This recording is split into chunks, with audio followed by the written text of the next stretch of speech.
The afternoon sun hung low over the Montana plains and cast long shadows across the dried grass when Martha first saw him riding toward her father's ranch, and she knew even from a distance that something about this stranger would change everything, though she could not have explained why.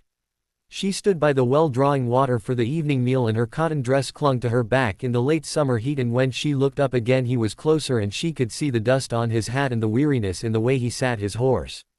Her father, Tom Richardson, came out from the barn wiping his hands on his work pants, and he squinted into the sun at the approaching rider, and Martha set down her bucket and waited, because that was what you did when strangers came calling in those days, and you waited to see what they needed or what trouble they might bring.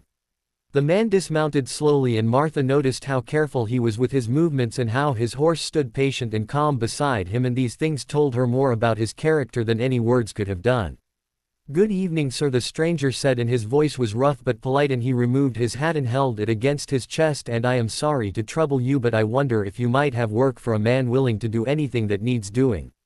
Tom looked him over, taking his time about it, and Martha watched her father's face for signs of what he might be thinking, and she saw the way his eyes softened just slightly at the edges.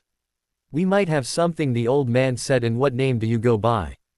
"John Thornton, sir," the stranger replied, "and I have been riding for 3 weeks looking for honest work, and I can handle horses and mend fences and do whatever else you need done." Martha saw something flicker across the man's face then, and it was not pride exactly, but something quieter than that, and something that spoke of a man who had known harder times than these. Her father nodded slowly and said, "Well, John Thornton, you look like you could use a hot meal before we talk about work, and my daughter Martha here makes the finest stew in 3 counties, and after you have eaten we will see about what needs doing." The stranger's eyes met Martha's for just a moment, and she saw gratitude there and also something else, and it was a sadness so deep and so carefully hidden that most people would have missed it entirely. He followed them to the house, and Martha busied herself with the cooking while the men sat at the rough wooden table and talked in low voices about the work that would need doing before winter came, and she listened while she stirred the pot and cut thick slices of bread from the loaf she had baked that morning. John Thornton stayed that night in the small cabin behind the barn, and the next morning he was up before dawn and already working by the time Martha came out to feed the chickens, and she watched him from the corner of her eye as she scattered grain, and she noticed how gentle he was with the animals and how they seemed to trust him without hesitation. The days passed into weeks, and John proved himself to be everything he had claimed and more, and he worked from sunup to sundown and never complained and never shirked a task, no matter how difficult or unpleasant it might be. Martha found herself looking forward to mealtimes when John would come to the house and wash up at the pump and sit with her father and tell stories about the places he had been and the things he had seen, and his voice had a quality to it that made even ordinary things sound interesting. One evening after supper her father went to check on a mare that was due to foal, and Martha and John were left alone in the kitchen, and she was washing dishes and he was drying them and putting them away in the cupboard, and the silence between them was comfortable in a way that surprised her.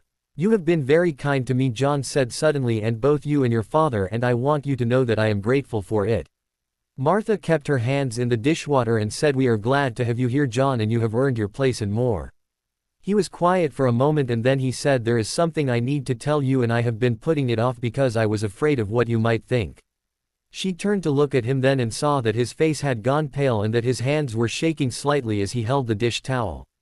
"Whatever it is," she said gently, "you can tell me." John set down the towel and took a deep breath and said, "I was in prison, Martha, and I served 5 years for a crime I did commit, and I stole money from the man I worked for because my sister was sick and needed medicine and I could not afford it any other way." Martha felt her heart contract in her chest, but she kept her voice steady and said, "What happened to your sister?" "She died anyway," John said, and his voice broke just slightly, "and I went to prison, and by the time I got out everyone I knew had moved on or wanted nothing to do with me, and I have been drifting ever since, trying to find a place where I could start over." Martha dried her hands on her apron and said, "Thank you for telling me, John, and I know that could not have been easy." He looked at her in surprise and said, "You are not angry or afraid?" She shook her head and said, "My father always taught me that a man should be judged by what he does now and not by what he did before, and you have shown us who you are, John Thornton, and that is all that matters." The relief that flooded his face was so profound that Martha felt tears prick at her eyes, and she turned away quickly and busied herself with wiping down the table. The weeks turned into months, and autumn came to the plains with its cold winds and early frosts, and John worked alongside Tom to prepare the ranch for winter, and Martha watched as her father came to depend on the younger man and to trust him with more and more responsibility. She also noticed the way John looked at her when he thought she was not watching and the way her own heart seemed to beat faster whenever he was near. One October afternoon, Martha was hanging laundry on the line behind the house when she heard shouting from the direction of the barn, and she dropped the sheet she was holding and ran toward the sound. She found John kneeling in the dirt beside her father, who was lying on the ground clutching his chest, and his face was gray and twisted with pain. "Get the wagon," John was saying, "and we need to get him to town to the doctor." Martha did not remember the frantic ride to town or the hours she spent sitting in the doctor's waiting room with her hands folded in her lap and her mind refusing to accept what might be happening. When the doctor finally came out, he said, "Your father has had an episode with his heart and he is going to need a great deal of rest and no more heavy work for quite some time." Martha felt the floor tilt beneath her feet and John's hand steadied her elbow. "How will we manage the ranch?" she whispered. The doctor looked at John and said, "Well, it seems to me you have some help already." They brought Tom home the next day and settled him in his bed with strict instructions to stay there, and Martha found herself overwhelmed with all that needed to be done, and John stepped into the gap without being asked. He handled the livestock and the repairs and all the 100 small tasks that kept a ranch running, and Martha managed the house and cared for her father, and between them they kept everything going. Late one evening, after her father had finally fallen asleep, Martha went outside and found John sitting on the porch steps looking up at the stars. She sat down beside him and said, "I do not know what we would do without you, John." He turned to look at her, and in the moonlight his face was shadowed and serious, and he said, "Martha, I need to tell you something else." She felt a flutter of anxiety in her chest, but she nodded for him to continue. "Before I came here," John said, "I had given up on ever having a normal life, and I thought I would just drift from place to place until I got too old to work, and then I would die alone somewhere and no one would know or care." Martha reached out and took his hand without thinking and said, "You do not have to think that way anymore." He looked down at their joined hands and said, "I have come to care for you, Martha, and more than I have any right to, and I know that I have no business feeling this way given what I am and what I have done, but I cannot seem to help it." Martha felt her heart expand in her chest, and she said, "John Thornton, you are a good man, and I have seen it in everything you do, and what you did before does not change what you are now." He turned to face her fully then and said, "Do you mean that?" She nodded and said, "I care for you too, John, and I have for a while now." He reached up slowly and touched her face with his work-roughened hand and said, "I want to be worthy of you, Martha, and I want to be the kind of man who deserves your trust." "You already are," she said softly. The winter came hard that year with deep snows and bitter cold, and the three of them were snowed in for weeks at a time, and Martha found herself grateful for John's presence, not just for the work he did but for the companionship he provided. Her father recovered slowly, and by spring he was able to sit out on the porch and supervise while John did the heavier tasks, and Tom Richardson watched the way his daughter and the young man looked at each other, and he smiled to himself. One morning in early April, Tom called John over and said, "I am not a young man anymore, John, and my heart is not what it used to be, and I need to know that Martha will be taken care of when I am gone."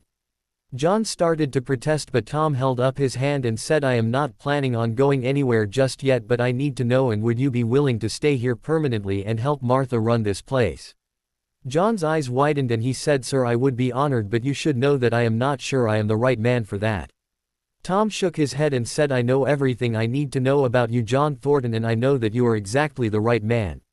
That evening John asked Martha to walk with him down to the creek that ran along the eastern edge of the property, and they stood together in the fading light and listened to the water running over the rocks.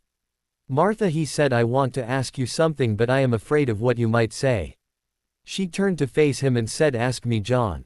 "Would you consider marrying me?" he said, "and I know I have nothing to offer you except my 2 hands and my promise to work hard and to take care of you for as long as I live." Martha felt tears spill down her cheeks and she said, "Yes, John, and I will marry you." He pulled her close and held her, and she could feel his heart beating against her own, and she knew that this was right and that all the hard times he had endured had led him here to this moment and to her. They were married in June in the small church in town, with her father standing beside them and a handful of neighbors looking on, and Martha wore her mother's wedding dress and John wore a new suit that Tom had bought for him, and when they spoke their vows, Martha saw tears in John's eyes. The years that followed were good ones, and Tom lived for another decade and saw his grandchildren born and held them in his arms and told them stories about the old days and about how their father had come riding out of nowhere and had become the son he had always wanted. John proved himself over and over again to be a man of his word, and he built the ranch into something prosperous, and he was known throughout the county as someone who could be trusted and who treated everyone fairly and with respect. But there was one thing that John never spoke of, and it was a secret he carried deep inside, and Martha knew it was there, but she did not push him to share it because she understood that some wounds take longer to heal than others.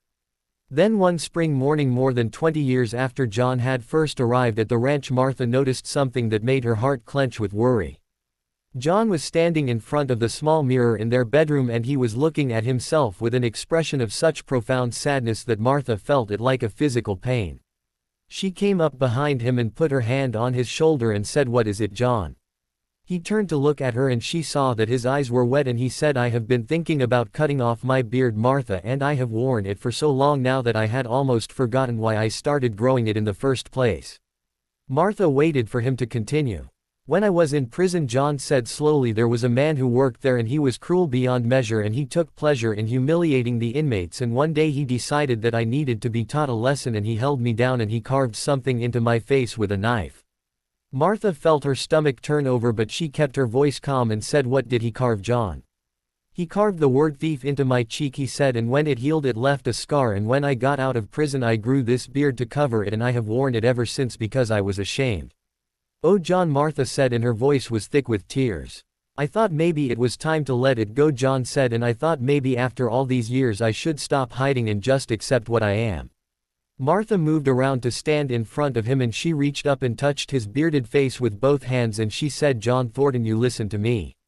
He looked down at her with those sad eyes and waited.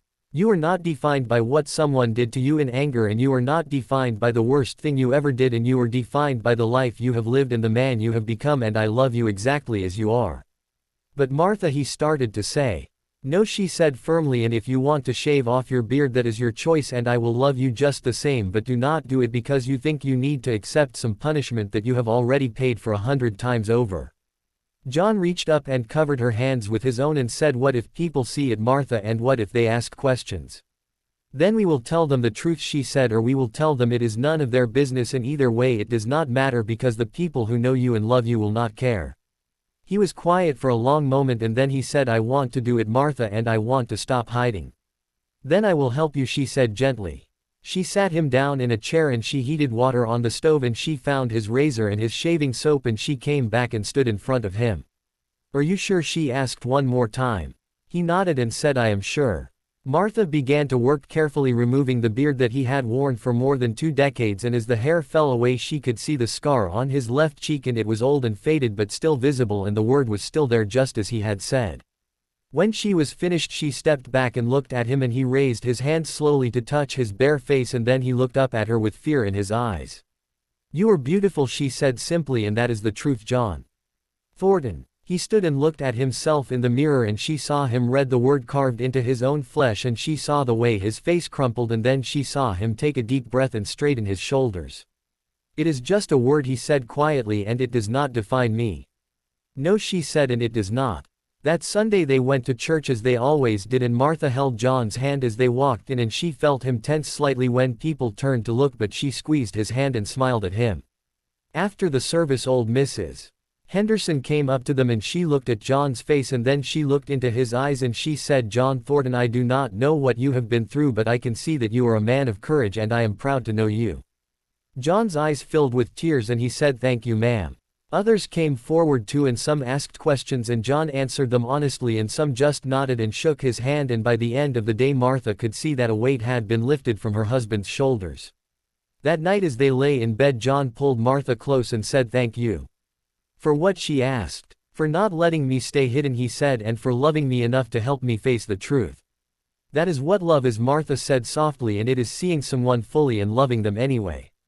They lay together in the darkness and listened to the sounds of the night outside their window, and Martha thought about all the years that had brought them to this moment, and all the kindness and patience and forgiveness that had made their life together possible.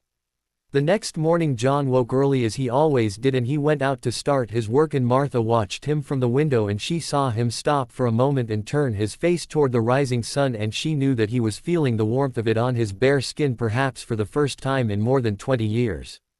She smiled and turned back to her own work, and she thought about how strange life was and how the things we think will break us sometimes end up making us stronger, and how love, when it is real and true, can heal even the deepest wounds.